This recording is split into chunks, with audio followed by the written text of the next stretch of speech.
창세기 18장 16절로 21절 말씀 교도하신 가운데 살아계신 하나님의 음성을 들으시는 이 시간 되시기 바랍니다. 그 사람들이 거기서 일어나서 소돔으로 향하고 아브라함은 그들을 전송하러 함께 나가니라.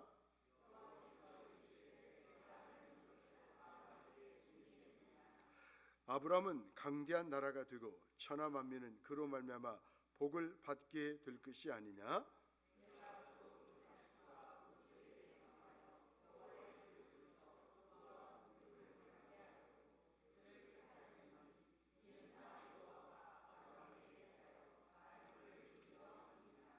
여호와께서 또 이르시되 소돔과 고모라에 대한 부르짖음이 크고 그 죄악이 심히 무거우니 내가 이제 내려가서 그 모든 행한 것이 과연 내게 들린 부르짖음과 같은지 그렇지 않은지 내가 보고 알려하노라. 아멘. 이 시간 힘든 지금이 기도할 때입니다. 이런 제목을 가지고 함께 은혜를 나누면서 기도 제목을 삼기로 합니다. 18세기 영국 역사학자 가운데 에드워드 기번이라는 사람이 있습니다. 이 사람은 로마 제국 쇠망사라고 하는 책을 썼습니다. 로마가 왜 몰락했을까? 5가지 이유를 말하고 있습니다. 첫 번째는 사치였다. 그 다음에 빈부격차가 심했다. 그 다음에 음란이었다. 또 한 가지가 미친 예술 때문에 망했다라고 말합니다. 마지막으로 애국심의 실종 때문에 로마 제국이 망했다라고 말합니다. 결국 로마 제국이 하나님의 심판을 받게 된 것이죠. 우리 그리스도인은 하나님의 심판이라고 용기 있게 말하기 힘든 시대에 살고 있습니다. 세상이 종교 혼합주의와 다원주의 사이로 가고 있기 때문이죠. 절대 진리를 세상이 거부하고 있어요. 위장된 평화를 바라는 시대의 흐름 때문에 하나님의 심판을 받아들이지를 않습니다. 하지만 우리가 믿는 하나님은 이 세상을 창조하시고 다스리시고 구원하시고 심판하시는 분이십니다. 여러분, 우리 기독교의 역사관은 목적론적 직선사관입니다. 시작이 있으면 종말이 있다는 거죠. 창조가 있으면 마지막 때가 있다는 거죠. 하나님께서 어떤 목적을 향하여서 역사를 이끌어 가시는 것입니다. 그런 의미에서 하나님은 반드시 창조하셨으면 종말에 심판하시게 될 것입니다. 심판의 날은 하나님을 만홀히 여기는 자들에게는 징벌의 날입니다. 믿음으로 사는 사람들에게는 영광의 날이 될 것입니다. 저와 여러분들이 심판하신 하나님을 믿고 그 하나님의 인도를 받고 살아갈 때 저와 여러분들에게는 심판이 영광의 날, 축복의 날, 위로의 날이 될 것입니다. 공의로 심판하실 주님께 모든 것을 맡기고 주께서 부르신 부름과 요구에 응답하는 삶을 살아가십시다. 변절과 변심을 반복하며 죄를 범할 때는 분노하십니다. 하지만 끓어오르는 하나님의 긍휼에 노를 오래 품지 못합니다. 그래서 하나님은 하나님께로 돌아오는 사람을 사랑해 주시는 거죠. 심판이 중요한 이유는 심판이 있어야 구원도 있고 완전한 다스리심도 있기 때문이죠. 심판 사상은 성경에 나타난 중요한 내용입니다. 심판 자체가 하나님의 목적이 아니죠. 하나님은 심판을 통해 세대를 깨우시고 그리스도인들을 깨우십니다. 심판에는 우리를 하나님 앞으로 인도하는 하나님의 은혜가 있습니다. 그러니 용서받지 못할 죄 목록을 스스로 만들어 죄책감의 감옥에서 웅크리지 말고 어서 하나님께 나아가십시다. 우리 주변의 사람들을 하나님께로 나아가도록 권면하십시다. 하나님께로 나아가는 길이 살 길이거든. 하나님은 아브라함에게 소돔과 고모라를 심판하시려는 계획을 말씀하십니다. 어느 때보다 힘든 지금이 하나님을 만날 은혜의 때이죠. 아브라함도 소돔과 고모라 성을 바라보면서 너무 아팠습니다. 너무 힘이 들었습니다. 하나님 이런 도시를 심판하시겠습니까?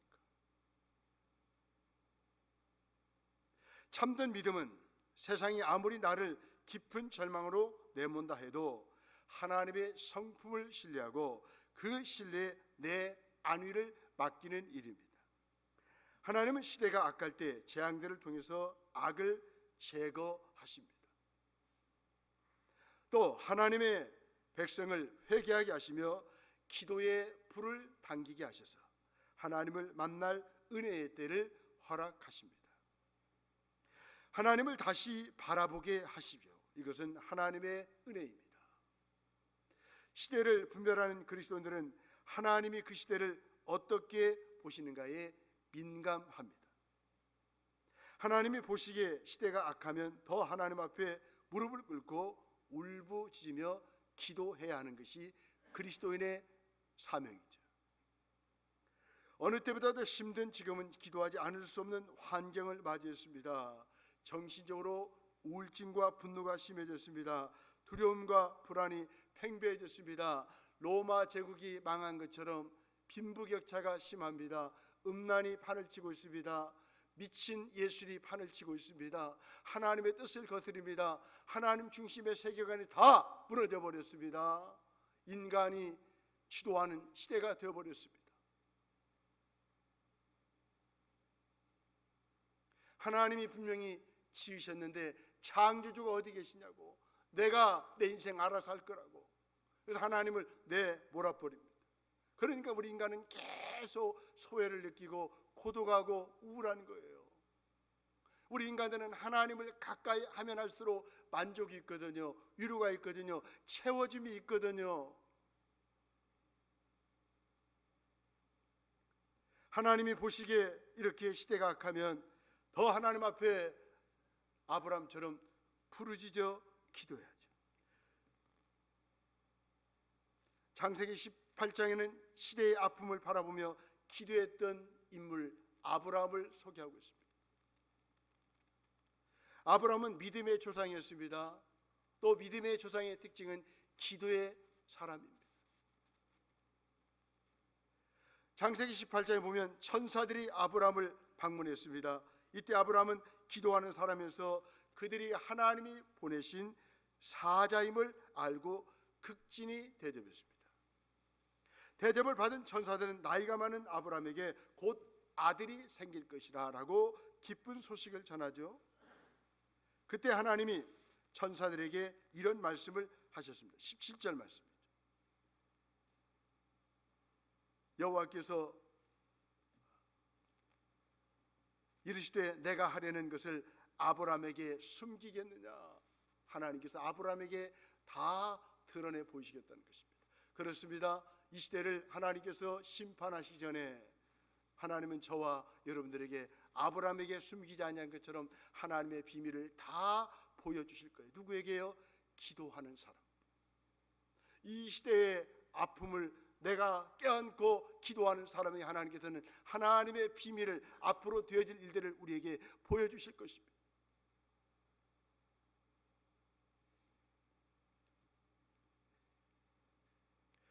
이 말씀을 하신 후에 하나님은 말씀을 계속하셨습니다. 하나님은 아브라함을 택하신 이유를 먼저 말씀하셨습니다. 아브라함을 통해 천하 만민이 복을 받게 하려고 그를 택하셨습니다. 그렇습니다. 이 아침에 오신 저와 여러분들을 왜 하나님이 창세전에 선택하셨을까요? 저와 여러분들 중에서 모든 사람들이, 모든 민족이 복을 받기를 원하시는 하나님의 계획이 있으십니다. 내가 축복의 통로에 하나님 받은 복을 유통시키는, 나눠드리는 그런 사람으로 내가 부름을 받았다는 것입니다. 이렇게 하나님께서 아브라함을 택하신 이유를 말씀하신 후에 소돔과 고모라의 일을 말씀하셨습니다. 소돔과 고모라에는 죄악이 만연해 있습니다. 그 죄악 때문에 고통당하는 사람들이 부르짖었습니다.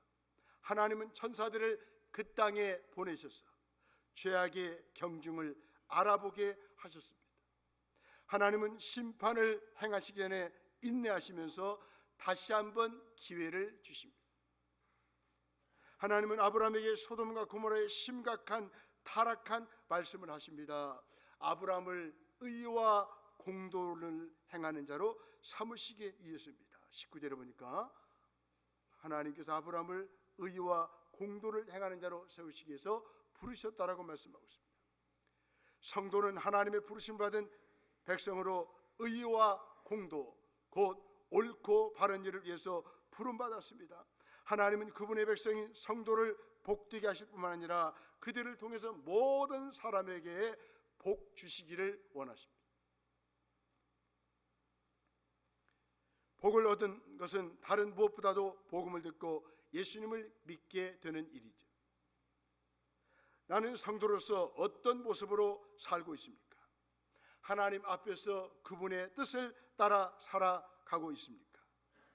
세상 사람들에게 예수 그리스도의 희생, 섬김, 사랑의 은혜를 입은 자의 모습을 드러내고 있습니까? 예수님께 사랑을 배운 자로서 그 사랑을 나타내고 전하는 일이 성도의 마땅한 모습이죠. 성도는 말씀을 기준 삼아 하나님이 원하시는 의와 공도를 행하시는 사람입니다.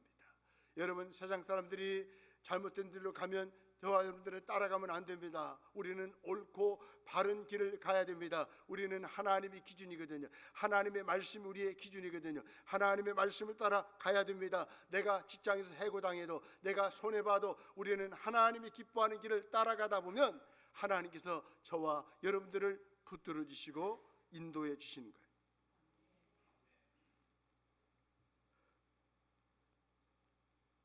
하나님은 기도를 통해 하나님을 만날 은혜를 주십니다. 하나님의 말씀을 전한 선사들은 소돔과 고모라를 떠났습니다. 하지만 아브라함은 그 자리를 떠나지 않았습니다. 하나님도 그 자리를 떠나지 않으셨습니다. 22절 말씀. 그 사람들이 거기서 떠나 소돔으로 향하여 가고 아브라함은 여호와 앞에 그대로 섰더니. 아멘. 여러분, 세상의 시류가 어떻든, 세상의 사상이 어떻든, 세상이 어떤 환경 가운데 있든지 저와 여러분들은 하나님 앞에 서서 살아가야 할 사람들입니다. 이처럼 기도하는 사람에게는 항상 상황의 긴급함이 영적인 거룩한 부담감으로 다가옵니다. 그 거룩한 부담감은 기도에 불을 당깁니다. 평상시 하는 기도가 있어요. 그러나 또 긴급한 기도가 있습니다. 하나님이 우리로 하여금 기도하게 하시죠. 현실을 바라보고 이 세상을 바라보게 하고 하나님께서 우리로 하여금 기도하게 하십니다.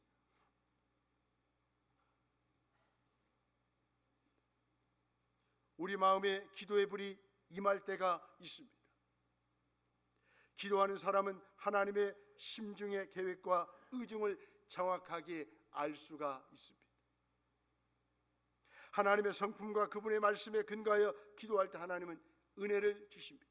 이 시대를 살아갈 은혜를 주시고 이 시대를 감당할 수 있는 은혜를 주십니다. 기도하다가 방향을 잃고 헤맬 때나 영적 침체에 빠질 때 우리는 반드시 말씀으로 돌아가야 합니다. 기도는 허공을 향해 내 의지대로 하는 것이 아니죠. 철저히 말씀에 근거한 기도를 해야 합니다.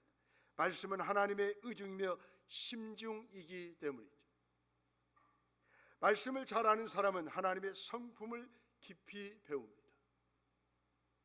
아브라함은 하나님이 정의로우신 동시에 공평하신 분임을 알고 있었습니다. 아브라함은 그 성품에 의지하여 소돔과 고모라를 위해서 간절히 기도합니다. 담대하게 기도합니다. 25절 말씀. 주께서 이같이 하사 의인을 악인과 함께 죽이심은 부당하옵니다. 의인과 악인을 같이 하심도 부당하나이다. 세상을 심판하신 이가 정의를 행하실 것이 아니니까. 아브라함은 6번이나 자신의 기도를 반복하면서 하나님께 기도를 했습니다. 자신의 존재를 낮추고 하나님을 높일 줄 아는 지혜가 있었습니다. 아브라함이 소돔과 고모라로 해서 생명을 내놓고 기도한 이유가 있습니다. 바로 자신의 조카 롯과 그의 가족들이 거기에 있었기 때문입니다. 롯의 온 가족은 소돔과 고모라의 타락한 문화에 깊이 영향을 받고 있었습니다. 그래도 아브라함은 롯을 긍휼히 여겼습니다. 조카 롯을 위해서 생명을 내놓고 하나님과 씨름하며 기도했습니다. 기도할 때 긍휼히 여기는 마음이 없으면 힘들고 지루하죠. 여러분, 이 땅을 바라보십시오. 저와 여러분들이 긍휼히 여기는 마음을 가질 때 이 땅을 위해서 우리가 기도하게 되는 것입니다. 긍휼히 여기는 마음으로 기도할 때 하나님은 그분의 마음을 나타내십니다. 아브라함은 하나님이 소돔과 고모라의 상황을 알아보신다는 말씀을 들었습니다. 그 후에 하나님 앞에서 기도하기 시작했습니다. 기도 내용의 핵심은 의인을 악인과 함께 멸하지 말아 달라는 것이었습니다. 이것을 아브라함은 6번이나 걸쳐서 기도했습니다. 아브라함은 하나님이 의인을 악인처럼 멸망시키지 않으시고 살리시는 공의로우신 분이라고 생각했기 때문에 하나님 앞에 기도할 수가 있었습니다. 하나님은 아브라함의 기도에 매번 그렇게 하시겠다라고 응답하셨습니다. 하지만 소돔과 고모라는 하나님의 무서운 심판으로 하늘에서 유황불이 떨어져서 멸망했습니다.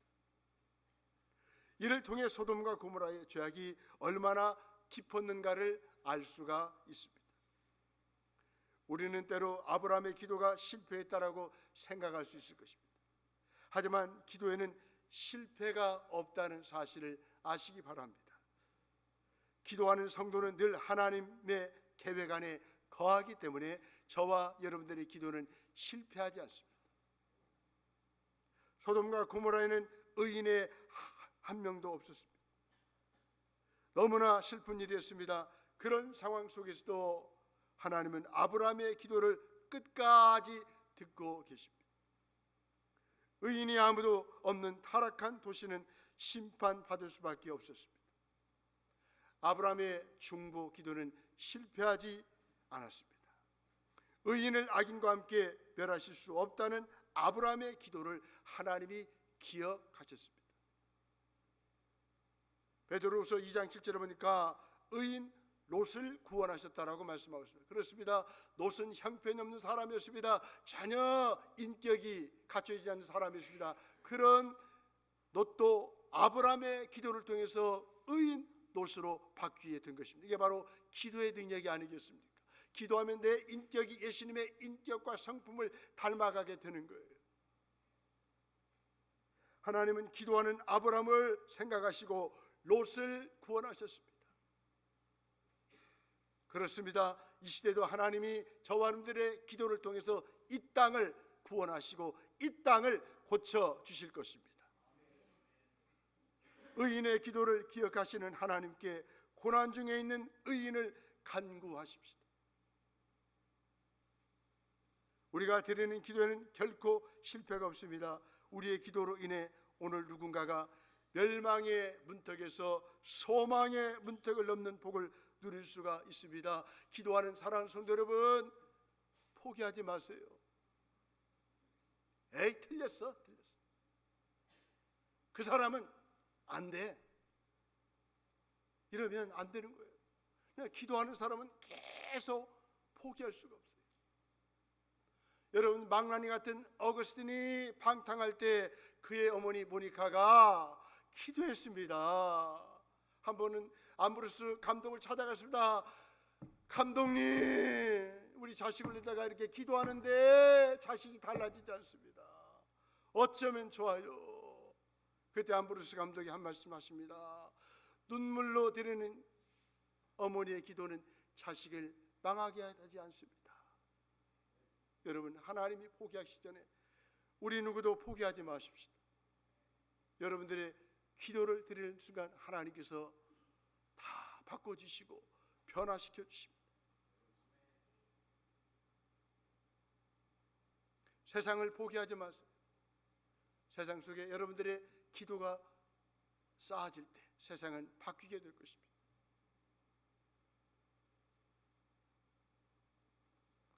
이 세상을 그대로 심판하지 않고 멸하시지 아니하시고 하나님이 내버려 두시는 것은 저와 여러분들의 기도 때문에 심판을 유보하시는 거예요. 그런 자부심을 가지세요. 여러분들은 그냥 그리스도인이 아니에요. 여러분들의 기도를 통해 하나님은 세상을 좌지우지하시는 거예요.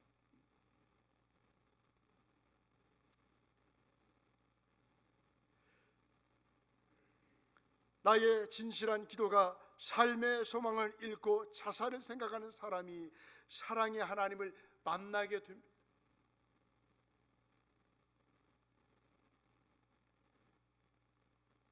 소돔과 고모라의 타락이 하늘을 찌르는 듯한 가운데서도 하나님은 아브라함의 기도를 들어주셨습니다. 이것이 바로 기도의 위력이요 능력입니다. 그렇습니다. 하나님이 약속하신 말씀을 믿을 때 담대한 기도를 아브라함처럼 하나님께 드릴 수가 있었습니다.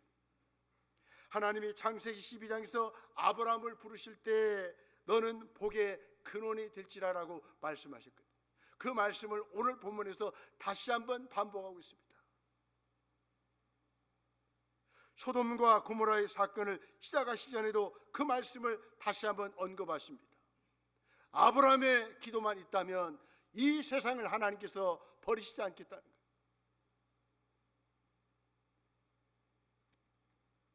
18절에 보시면 아브라함은 강대한 나라가 되고 천하 만민은 그로 말미암아 복을 받게 될 것인지라.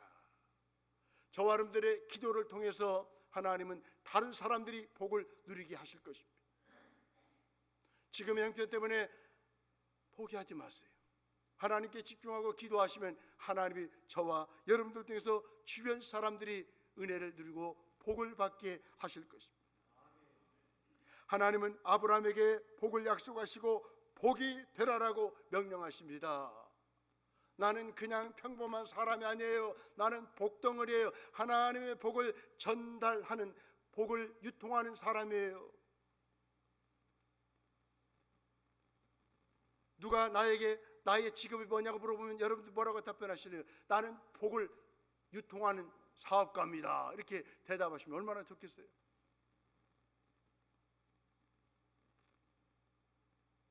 저와 여러분들이 살아야 할 이유가 있어요. 또 내가 할 일이 있어요. 하나님의 복을 모든 사람들에게 유통시키는 일을 해야 하십니다. 이 복은 궁극적으로 그리스도 안에서 온 세상에게 미쳤습니다. 우리 역시 이 복을 얻어 하나님의 자녀가 됐습니다. 그리스도 안에서 주신 이 복이 흘러가도록 지금 내가 할 일은 무엇입니까? 부르심을 받은 이후 내 삶은 어떻게 달라졌습니까? 의인 10명만 있으면 소돔의 멸망을 막을 수가 있었습니다. 아브라함은 정의를 행하시는 하나님의 성품에 호소하며 소돔을 위해서 기도했습니다. 의인 10명만 있으면 멸하지 않겠다는 약속을 받습니다. 이제 소돔의 운명은 소돔에 거주하는 의인의 수에 달려 있습니다. 한 사회가 몰락하는 것은 악인의 수가 많아서가 아니라 의인의 수가 부족하기 때문이죠. 악이 성행하고 불의가 판쳐도 그 사회가 무너지지 않고 유지되는 것은 의인이 있어 그 사회를 지탱하고 있기 때문입니다. 그래서 저와 여러분들은 소중한 사람, 세상 속에서 소금과 빛의 역할을 감당하셔야 돼요. 내가 소금이에요. 내가 빛이에요. 여러분들이 보는 이상 이 세상은 썩지 않아요. 맛있는 세상으로 바뀌게 될 것입니다.